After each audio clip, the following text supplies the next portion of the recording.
as investigations continue into the terrorist truck attack in New York City that left at least 8 people dead and several more injured on Tuesday. Officials are shoring up security for Sunday's kickoff of the New York City Marathon.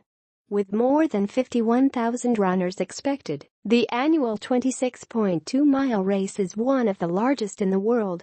As many as 2.5 million spectators could be along the race route.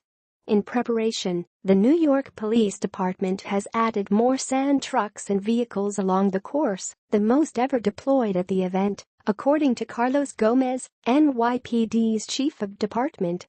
He said they have more than doubled the number of rooftop observation teams and counter-sniper teams, and there will be more heavy weapons teams and police dogs throughout the city as well.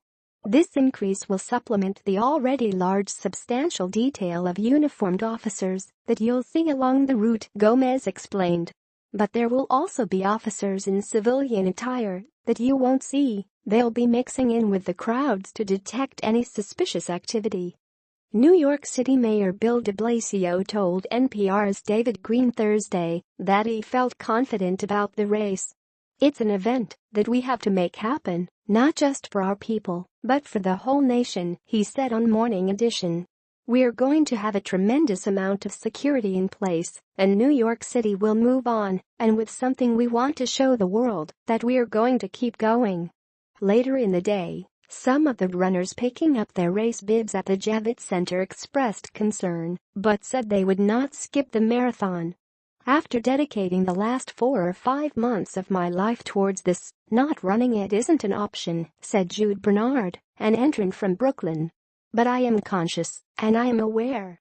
Bernard said his usual race worries were about having to go to the bathroom, getting hurt or getting cramps. This was the first year I said to myself, I hope there's not a terrorist attack, or something unforeseen or something crazy happens, he said. Nonetheless, you can't live life in fear. You know, you have to get up every day and live as if it's your last day, because it just might very well be your last day. And you can be aware, you can be conscious, but you can't hide under a rock and hope that nothing happens. Connie Brucker, who traveled from Freiburg, Germany, for the marathon, was afraid it would be cancelled. She pointed to the terrorist attacks in Europe and said it was important to show that people in New York were not afraid.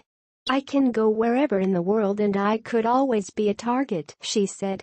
You cannot stop terrorists from doing this. I go on, do the race, hope that I'm safe.